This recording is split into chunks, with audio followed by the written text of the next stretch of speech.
Hello again, everybody. Zach Attack is here with my WWE Raw review for tonight, Monday, March the 26th, 2018. The second to last Raw before Wrestlemania. It is from the Quicken Loans Arena in Cleveland, Ohio.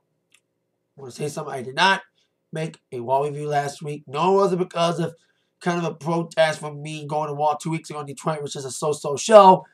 I had to get up early the next morning. I did watch Raw last week, but I didn't make a review because I had to get up like at 5 o'clock, 7 o'clock in the morning for a bus trip to a casino. So I didn't make a review, but I did see Raw. I thought it was a decent little Raw, but I was yelling at that screen, and I was yelling tonight as well at a lot of things saying, why wasn't this in Detroit? Why wasn't this in Detroit? Like Lesnar, why wasn't it in Detroit? Rousey, why wasn't this in Detroit? In the Ultra Deletion, I saw a little bit of the TNA stuff, and other people will probably say if they saw it from TNA, it's not as good as TNA, but it was still good and still weird and kooky. You got to see the broken characters, including Queen Rabbi, King Maxwell, and Senor Benjamin. So, I heard they're supposed to do a Ultra Deletion match with the Young Bucks, but the TNA trademark BS didn't let that happen. So I liked Raw last week, and I loved Young Bucks against Ibushi and Omega on Sunday at the Strong Style Evolve show. Amazing tag team match. Amazing. So stepping from that, in an overall decent Strong Style Evolve show from Long Beach, Raw would come at us with another social show. Now everyone's getting ready for Mania, getting hyped for Mania, making sure everyone stays healthy. Especially seeing people like AJ Styles reporting get hurt. But when it comes to action, like in Detroit, and also somewhat last week, a lot to be desired. When it comes to promos and storyline building, some decent stuff heading towards Mania, getting us hyped for Mania, and hopefully it lives up to it. Especially going up against a lot of events, including NXT TakeOver, which always likes to kick Mania's ass every year, but Supercard of Honor 2 is on its tail, with Omega and Cody being your main event. We're kicking things off with the WWE Universal Champion, Brock Lesnar, who was on Raw 2 weeks in a row. Why wasn't he in Detroit again? Anywho, we have a refresher about he beat the crap out of Roman Reigns last week, who was still storyline suspended after what happened in Detroit with him confronting Vince McMahon backstage. So, he was still suspended last week. He came out anyway through the crowd.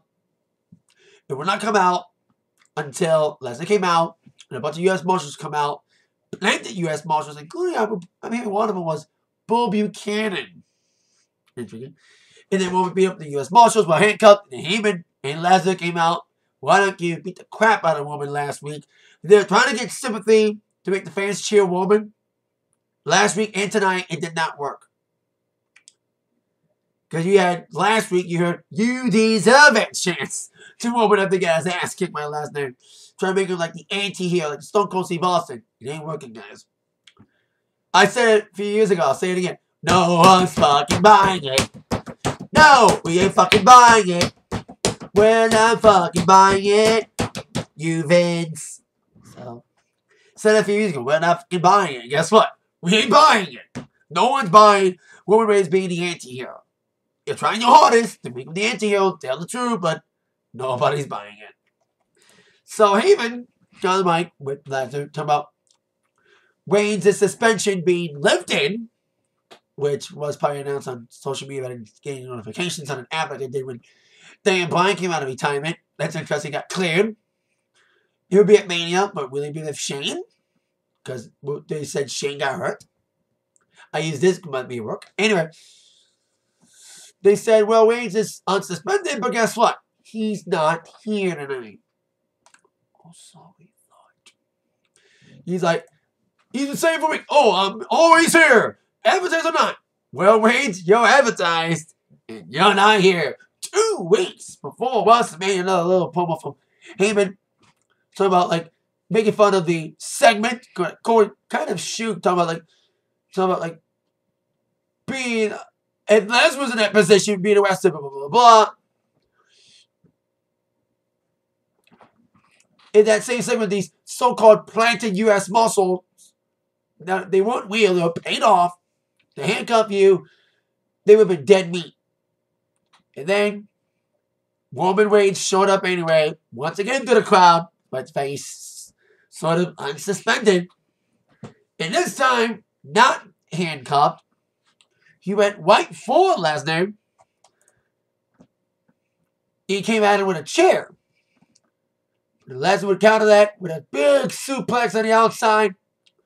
Reigns would get back up and try for a Superman punch, and that's when he got suplexed. That's when he got suplexed. But then Roman did grab the chair and smashed it a few times onto Lesnar's back until Lesnar got back up and grabbed the steel steps and viciously whammed that step in front of Roman. He got hit in the face hard, man. You can't take chair shots to the head in WWE, yet you can take steel steps shots to the head in WWE. Double standards, kind of. He got hit in the steel steps twice to the head. In spite of his best effort, he got more of an ass whooping like he did last week. He got F5 through the steel steps. But Lesnar wasn't done. He came back and did something else again. I think that's when he did the F5. He got the steps, tossed it in. And Lesnar got the chair back that Reigns used on him, popped it back up after he got dented, and then used it on Reigns against the steps. And like I said, he came back and that's when he did the F5. Like I said, no one's buying it because you're hearing one more time cheers. Like, he had some cheers when Roman came out, but those boos came back after that, and more cheers for him getting his ass kicked more than him coming out. So, another little segment here. At least we get to see less than 2 weeks ago. But like I said earlier, why was it in Detroit? I know they're trying to sell the Lesnar no showing thing, but Detroit, I said it 2 weeks ago, my review of when I was in the wall in Detroit two weeks ago. I was hoping something would happen 2 weeks ago in Detroit, but I should have remembered the last time they were in Detroit last year was on the same time. Well, Mania season, it was the last wall at the JLA, the Joe Louis Arena, and I remember watching it live on TV, and it was just a so-so show. But I was thinking, I've always had good luck at walls, and my luck ran out, as you know from my review 2 weeks ago. So tonight, you had Nia Jax match against Mickie James. We saw 2 weeks ago that, the whole Alexa Bliss, Nia Jax feud's building up. Since Asuka chose Charlotte, they're heading towards a Nia Bliss match, and it was official last week. After Nia wanted to beat the crap out of Bliss, and got a little bit of Bliss last week, but didn't get enough of her. Either last week or this week. Pushing her as a face. See how that works. The Irresistible Force met the immovable object that was Mickie James this evening. An opening matchup with Bliss at ringside. Mickie tried to go at her. Some decent moves here and there. Okay, little match, an open up wall here. But this match was served for one thing. It served a purpose to make Nia strong. Heading towards a match against Bliss. Got beat up. Big Samoan drop slam. Just Samoan drop. Despite the best efforts from Nia, more importantly, best efforts from Mickie, trying to go for Mickie DT, but of course you got the big leg drop in the victory for Nia Jax. But as Nia Jax was celebrating, Bliss was trying to get a cheap shot from behind, but got ran off to the back by Nia. So these two will probably settle the beef with a stare down next week before their match at Mania. I'll say this, for not just the two main women's title matches, but the women's battle royal as well. The build's been kind of fast, but they're all treating the matches more than they did last year. The women's matches last year, the build for all three of those matches, they weren't treated with respect like the build for the Mania 32 match. We had Sasha, Charlotte, and Becky. That match had a great build, and the match deserved it. It was probably one of the best things of that shitty-ass Mania. Was that women's match. Whether you liked it or not, that women's match with the build, the hype around it was great. Last year's women's matches didn't get as much build or hype as that match did. It was a shame. But this year, the women's matches are being treated a little bit better than last year. There's a lot more hype, a little bit of build, even though Some matches are kind of rushed into it. And of course, we have the Women's Battle Royal getting rid of the Moolah name after many people bitched about it on social media, more specifically to WWE sponsors. That's what drove them to rename it, because the sponsors were on their case. Snickers, sponsoring Mania. Because the fans were like, if WWE's not going to answer it, how about you let their sponsors know? And WWE wants to please their sponsors. They want to please the people that's going to pay to support them. And if their sponsor doesn't feel good about having an event with a questionable woman being named in it, they're going to let you know. So that's why the fans went to the sponsors, because they know the sponsors breathing down the WWE's neck would be more intimidating to the fans. Breathing down their neck. So now we're on to something we have not seen in a long time. Before we get to that, last few weeks we've been seeing these promos for the mixed tag matches that are in-ring segments, because we didn't see Wildy 2 weeks ago. And we didn't see her last week in the ring because she was at Raw last week, but she did a post-show segment with Dana Brooke. But we saw that segment last week with Wildy transitioning to WWE about, humble beginnings and stuff. We had kind of a promo like that tonight. This time focusing on Wildy's opponents in that Mania mixed tag match, Triple H and Stephanie, being the manipulative authority figures that we know they hate. Saying that we're going to humble Wildy. The first match in the WWE, we're going to ruin it for her. But come on, Triple H. I know you beat Sting in his first Mania match. Hopefully you can let your ego get out of the way and have Wildy win a match over you. In her first Mania match. Because you know what happened after Sting lost his first Mania match? He never got one again. So, hopefully Wildy wins her first Mania match against Triple H, unlike Sting. And we'll see Wildy's response to this promo a little later on. But on to the thing we haven't seen in 2 months. A cruiserweight match. When was the last time we seen a cruiserweight match on Raw? They've been holding him back to perfect 205 Live, which I'm probably not the only one saying this. 205 Live is actually pretty good. They got rid of the bullshit with the new GM, Rockstar Spud, fuck his new name, Blade Maverick, or whatever his name is, Drake Maverick. He's Rockstar Spud to me. Everybody's talking about the new name, baby, but he's still Rockstar Spud and me. Anywho, the 205 matches have been amazing lately. The tournament matches have been great. The crown new cruiserweight champion after the whole Enzo Amore debacle. And the wrestling like the CWC now. They weren't allowed to wrestle matches like in the CWC in the main roster. They're finally allowed to. They've been some awesome matches. And we have the finals between Cedric Alexander and Mustafa Ali that we part on the Wrestlemania kickoff. Wrestlemania 34. I'm sorry. They're saying this match is going to be in Wrestlemania. That's code for it's going to be the pre-show. It should not be, though. Because remember last year, the Cruiserweight title match was the pre-show, and guess what? It was one of the best matches of the entire damn card. Neville against Aries. One of the reasons why these two walked out of the company. Not only the fact they were pre-show, they weren't on the fucking DVD. Hopefully the Cruiserweight match will be on the DVD this year of WrestleMania. So, that's a sole topic for Aries and both Neville as well. Hopefully this year there will be main show. They deserve the main show. Because they had a match the week after Enzo got fired, and they were amazing. And hopefully they get main show. But tonight, we get a tag match. We finally see a cruiserweight match, but it's a typical Raw cruiserweight match. Mustafa Ali teaming up with Cedric to team up against Drew Gulak. A new vicious Drew Gulak. No more PowerPoint presentations for him. And not Gaba Gulak teaming up with Tony Nese. But TJP. TJ Perkins. It wasn't the best showcase. This wasn't the best way to say 205 Live's better, guys. This was a great opportunity to remind people, hey, 205 Live is still a thing, guys. We haven't seen cruiserweights in a while, but guess what? You haven't seen them on Raw in a while, but the show's really good now. This wasn't a good showcase for it. Yeah, some moments in there. These little tag match. Gulak and TJP took advantage of Mustafa Ali early. Isolating in the corner. But for the hot tag to Cedric, he gave it his big kicks and moves. And Mustafa Ali took out Gulak. He overshot the splash over the top, but we still got some of Gulak. But then after that, as Cedric was doing the lumbar check onto TJP, Mustafa Ali in the midst of it blind tagged himself in.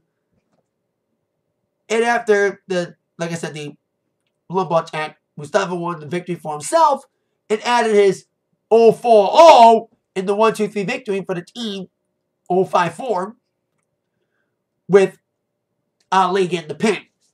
So a little bit of one-upsmanship. If you head towards this match at Mania, they're friends. We've seen it a couple times, you know, them teaming up together. But now they're going for the Cruiserweight title on the grandest stage of them all.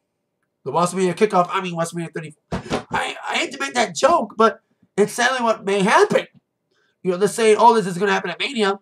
Screen on the pre-show. It should not be, like I said. They deserve the main stage. But if they knock out the women to make them the pre-show like they did last year, because remember last year the women's match was the pre-show as well. And there was a petition to make the SmackDown Women's title match a main show match, which it was. Too bad it was only 5 minutes. Anywho, see what happens this year. Now to Miz TV. Kind of the same Miz TV we had in Detroit. But it was a different ending. Somewhat. It was, once again, with the guests being Seth Rollins and Finn Balor. The only difference was, it was in Cleveland. Miz's hometown. Well, his home birth town. Because now he's being billed from LA. Because you heard him say it from the get-go as the brilliant heel that he is. Hearing the welcome home chant saying, I'm from LA now. And he's like, I mean, oh, that was a lie. I said something about Cleveland. But, yeah, he's like, he's about to get Miz TV on the way, but he's like, I need to address something. And that's the Mistwatch. You guys have let me down lately. I gave you this spot in the Mistwatch to reinvigorate your careers. But what have you done for me the last 2 weeks? What have you done for me lately? Nothing. Nothing. Nothing. You let me get my ass kicked the last few weeks by Balor and Rollins. I'm not happy with you. And he told Dallas, I believe you should go back to the catering. You know, believe his way back to catering. You know, talking down the bow, saying, guys, it's not about you helping me. It's me helping you. You know what I mean? And as Miz is watering down the Mistwatch, here comes Seth Rollins to interrupt. Coming in a little early, saying that the Mistwatch ain't mad at you, Miz. They just feel unappreciated. You don't say thank you a lot to them. You know. Because, yeah, thank them, because without them, you wouldn't be IC champion. That's a fact, because they've helped the Miz a lot during his matches. But then in the midst of all that, Dallas had a mic in his hand, saying that Miz is just a phony A-lister who won't fight. As Miz was trying to make Bo repeat what he said, here comes Finn Balor to add more fuel to the fire.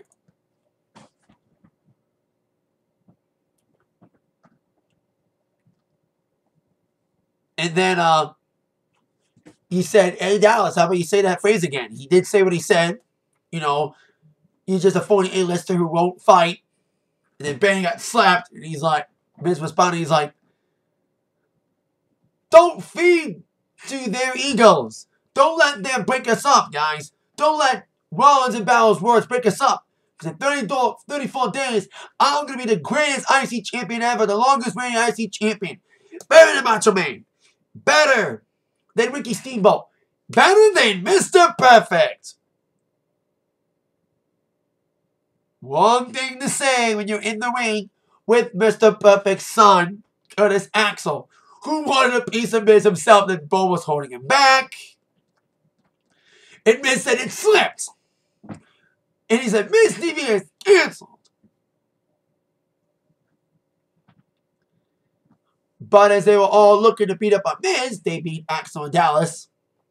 And it was all the worse as they were beat up on Balor and Rollins. So it was a big setup. They were coying Rollins and Balor in by saying there was infighting in the Mistwatch just to sucker them in. Hook, line, and sucker. But after that, Balor and Rollins put their differences aside and took out both Miz to watch and eliminated Miz out of the picture temporarily.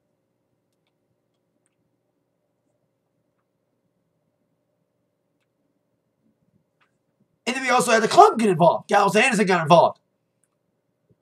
That they made the save on Balor, and specifically Balor, after the 3-on-2 beatdown. And then Miz got cleared out. And then Miz left his belt in the ring, and Balor grabbed it. And then Rollins grabbed it from him. Or I think Rollins grabbed it first, and then Balor grabbed it. And then Miz came back in, and they both took him out with a clothesline. But then Balor got a little cheap shot in on Rollins. And then Rollins almost did a curb stomp. But Balor moved out of the way.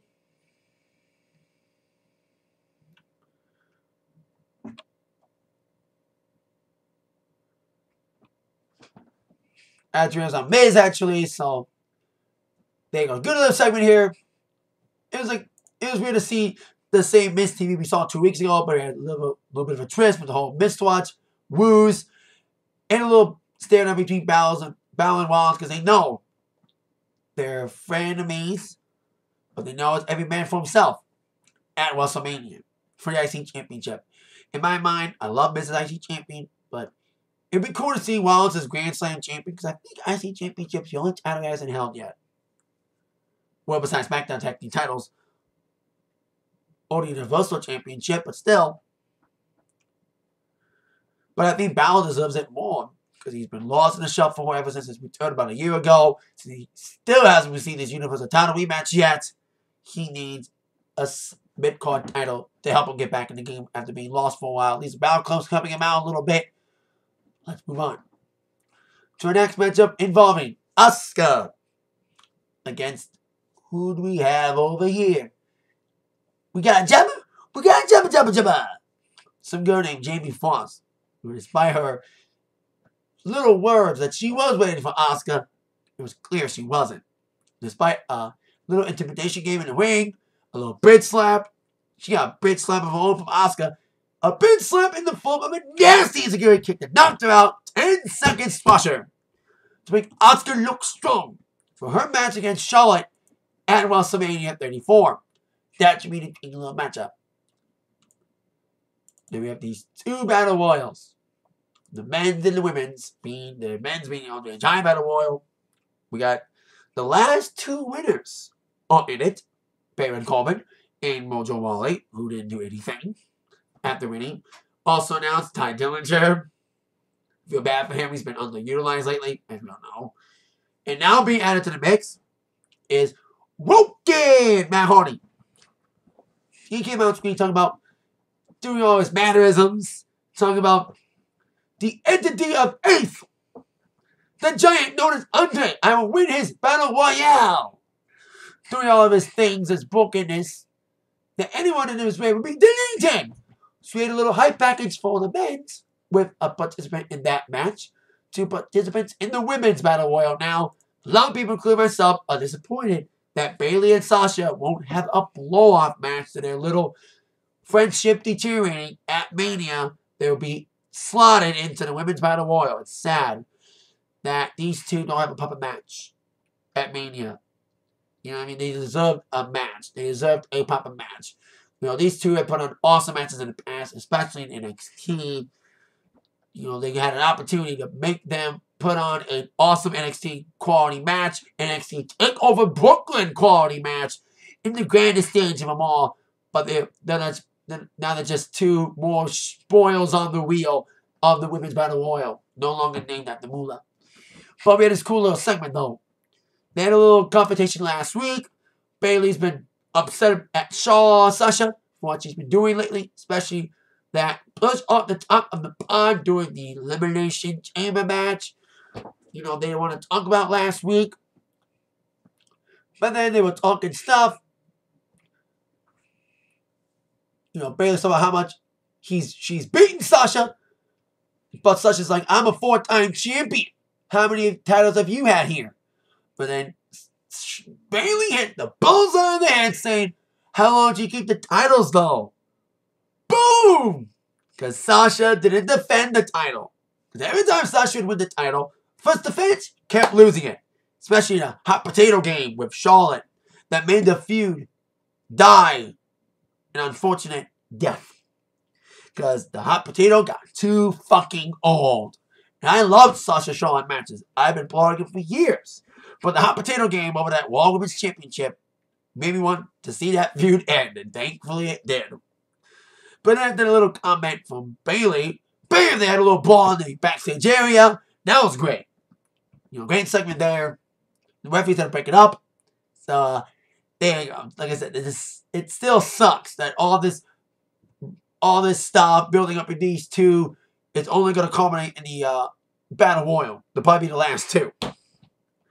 Not a proper match at Mania. So, there you go. They're in the match at Mania, but they should be in a one-on-one match. Speaking of people that should be in a one-on-one match at Mania, or at least a better title match, we have Braun Strowman. At least he's not on the Giant Battle Royal, but he is going to be in a tag team title match for reasons. He needs a mystery partner after winning the tag team Battle Royal 2 weeks ago in Detroit. Beat up on Cesaro last week in a singles match, and tonight he was taking on the other half of the bar, Sheamus in action. And Sheamus and Cesaro were both like, you need to name your partner soon. Because you don't get a partner, you don't have a match. And Strowman's like, if you beat me tonight, Sheamus, I will unveil my partner. See if that would happen. Despite a little distraction from Cesaro to begin the match, and Sheamus got on Strowman early, even tossing Strowman over the top rope, and Strowman kind of tweaked his ankle a little bit. It almost got the 10 feet to the boundary. But Strowman come flying back despite that bad wheel and started destroying Sheamus all over the ringside area before Sheamus would clip the knee in the ring, targeting that ankle that, like I said, Strowman would tweak earlier in the match. But despite that bad ankle being targeted by Sheamus, the Muscle Monk Man would come back with some big nasty moves, saving into the barricade before sending Sheamus off with the big power slam and the 1-2-3 victory for the Muscle Monk Man. So it makes him look strong before his tag team title match, and no partner unveil yet. I'm even hearing rumors they're going to save the reveal for his tag team partner until at Mania. There's a lot of speculation, but who will it be? Will the partner be Elias? Will it be a returning Samoa Joe? Who I'm hearing will be in the 50-man Royal Rumble event in Saudi Arabia. That was just announced today. He'll be in a match, I think, for the IC Championship. And they announced a tag team title match for that event too. It might be in a network. That's the rumor I'm hearing. So see if it ends up being on there. Unlike Starrcade in North Carolina this past November. So now on to our next segment. Being Kurt Angle with Ronda Rousey. Answering the promo package they saw earlier involving Triple H and Stephanie. Rousey still got to work on mic skills. Like, she wants to be a good mic person, but she still needs to speak up a little more. You heard a little bit of what she answered in the promo because she was still soft. Because Angle was like, I know it's your first match at Mania. You're so excited. It's going to be a lot of fun, but it won't be easy. You're taking on the Sweeper Assassin and his executive commissioner wife, who doubles as a wrestler. And Rousey didn't want easy. She didn't want to earn everything. And she didn't want to be handed everything. She wanted to earn everything. Yet, you're the female Brock Lesnar because you didn't show up in Detroit. Anywho, that theory might be trust funded tough and personal trainer tough, but she's going to get what she deserves. She's going to whip her arm out of her socket. But then, we had an interesting little interaction. We haven't seen Wilder interact with any other women in the roster yet on screen besides that little interaction with Dana Brooke last week that was off air. That eventually made it on WWE's YouTube page. We had Absolution come out. Paige and Sonya, who's got an MMA background, and Mandy. So that'd be intriguing. After this Mania thing, maybe we could have Ronda Rousey against Sonya Deville in a feud. See if that actually happens. So Paige was like, Rousey, we haven't been properly introduced to each other yet, but welcome to Monday Night Raw in the WWE. You need friends. You say you got a friend in Kurt Angle, but he's not your real friend. You need some real friends like Absolution. we'd love to make you the 4th member of our team. And Rousey basically is just saying, thanks, but no thanks. If Paige laid down the gauntlet, well, if you ain't with us, you're against us. So she sicked Mandy Rose and Sonya Deville on her. Rousey would take Sonya down with a big punch before laying out Mandy with a suplex onto Deville, who was still rolled out from the clothesline she got from Rousey. Kurt was trying to play peacekeeper, but Rousey was having none of it as she dragged Rose back into the ring and put on her world-famous armbar that got her so many UFC victories. So, a little bit of good, decent interaction. It was cool to see Rousey interact with more people on the roster besides Triple H and Stephanie and Angle, having her interact with Absolution, maybe planting the seeds for a post-Mania plans, her first major feud outside of Triple H and Stephanie. So that could be interesting to see if they play more on that after Mania with Absolution against Rousey. At least they have another woman to play with instead of just repeated matches with Sasha and Banks and Bayley. So there you go. We're going to have a face-off with all 4 participants in that mixed tag match next week in Atlanta. The go-home show for War before Mania. On to our next affair, being the Miztourage against the Bar. I get the Bar and the Club confused sometimes. It's been a while since I've done it. Please, I'm better than JR on commentary, doing Strong Style Evolved. I name people wrong, like JR does. You know, even a legend has a bad night. Anywho, okay, little match. You know, we see these 2 wrestle a couple times. The Miztourage got some good shots in, isolating Anderson in the corner. But we all knew, despite Miztourage looking good early, we knew their fate. They'd be taken out first by the Boot of Doom on the axle before Gallows would suffer the Magic Killer in the victory for the club. Okay, little match, not much to talk about. These 4 will probably be in the Battle War as well.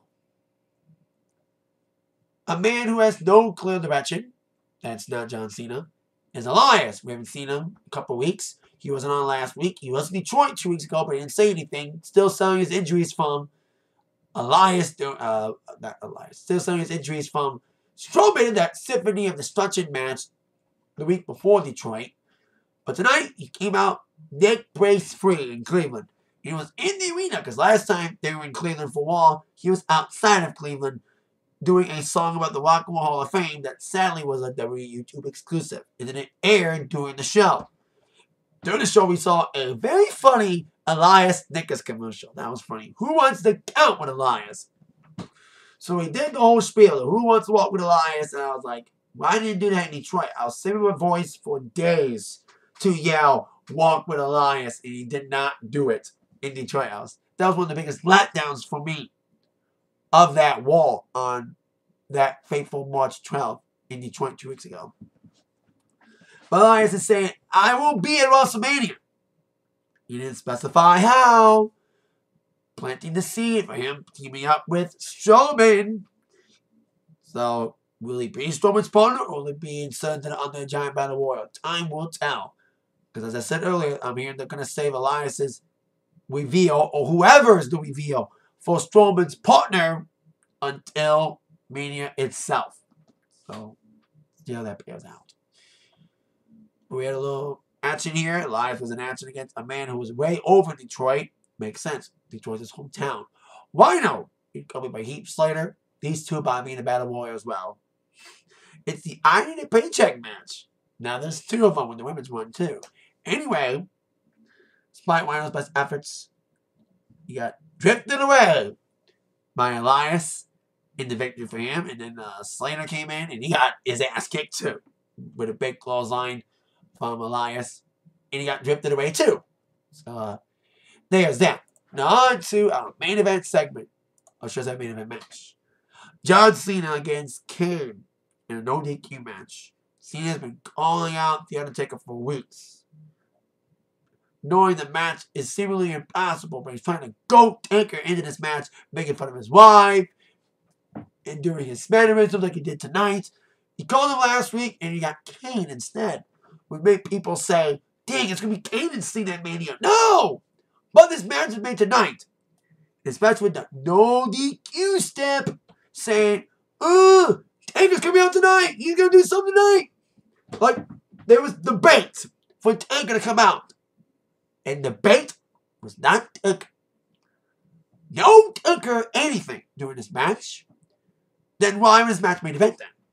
Because I said, in this match only served one purpose and one purpose only, and that's to set up a Taker appearance. And that never happened. And this match didn't deserve to be main event if the purpose was not met. But despite the purpose not being met, and these two faced off a billion other times before, this match was just okay. There was some good weapon spots, especially outside the announcer's table as Kane and Cena ball by the announcer's table, and Kane grabbed the barricade and put it on a corner and slammed Cena on it. And he put the table in a corner when he got back to the ring and closed on Cena in front of it. But the story was the continuing taunting of Cena the Taker. He did the Taker setup at one point, and he did a couple times as well, before ending the match by putting another table up, and after we came through that table, and I thought we were going to hear that gong tonight, but we did not. As Cena got the victory. An okay little match, but he was like all of us. Nothing, Taker. You're not doing anything. You're just sitting at home doing nothing.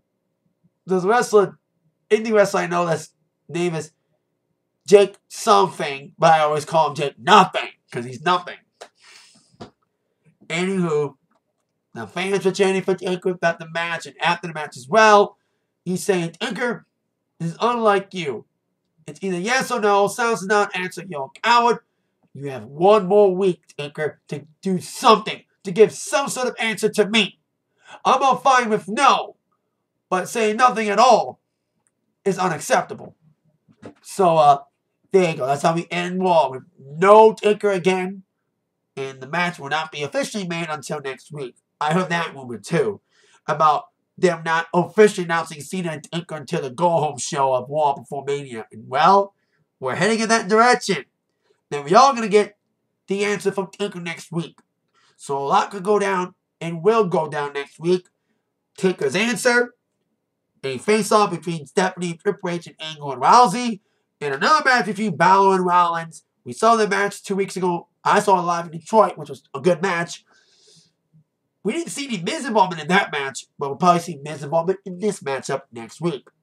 And a lot more other stuff as we head towards Wrestlemania. The go-home War is next week. And with that, that's it for my review. Thank you so much for watching. With that in mind, you've all been attacked by the review from Zach. See you later. Bye-bye.